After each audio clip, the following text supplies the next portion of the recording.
वजीर रेलवे पीयूष गोयल ने नांदेड़ का दौरा किया। इस मौके पर इन्होंने धर्माबाद में जलसे से खिताब किया और नांदेड़ में कारोबारी, इल्मी और समाजी शख्सियत से मुलाकात की। बीजेपी उम्मीदवार प्रताप पाटिल चिखलीकर की तशहीर के लिए वजीर रेल पीयूष गोयल ने नांदेड़ का दौरा किया। होटल सिटी प्राइड में दानिश्वरों, इल्मी, कारोबारी और समाजी शख्सियत से इन्होंने गुफ्तगू-शनीद की। इस मौके पर इन्होंने कहा कि मराठवाड़े में रेल का बड़ा प्रोजेक्ट बहुत जल्द शुरू किया जाने वाला है। वहीं नांदेड़ के एमपी अशोक चौहान पर तनकीद करते हुए इन्होंने कहा कि पार्लियामेंट में इन्होंने कभी भी अशोक चौहान को नहीं देखा, जिसकी वजह से नांदेड़ के मसाइल यूं के त्यों बरकरार है।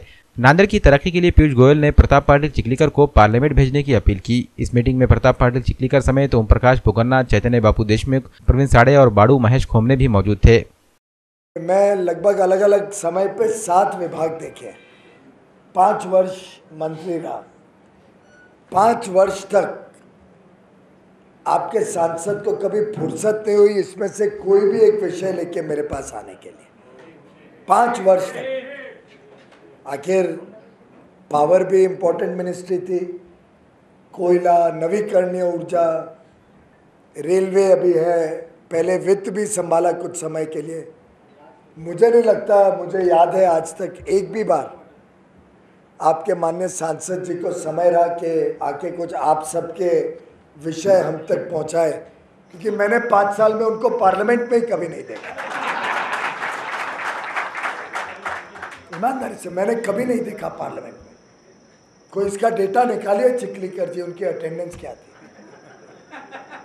प्रश्न तो मुझे लगता है आज तक कभी उठाया ही नहीं कोई, और उठाया होगा तो कभी खड़े रहे ही नहीं उस प्रश्न को पूछने के लिए। भारतीय रेल के इतिहास में कभी नहीं बनी होगी जो लातूर की मराठवाड़ा रेलवे कोच फैक्ट्री अब बनने जा रही है। और वास्तव में आप सबके लिए आनंद और हर्ष का विषय है।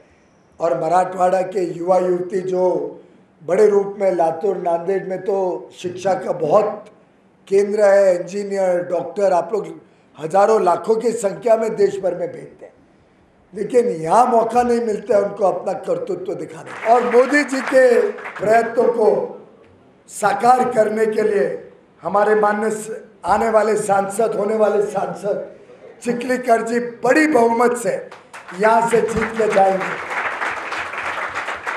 मैं आश्वस्त होकर यहाँ से आज जाने वाला हूँ। पूरी तरीके से आपका आशीर्वाद, आपका समर्थन मिलेगा, ये आश्वस्त होकर यहाँ से जाऊँगा।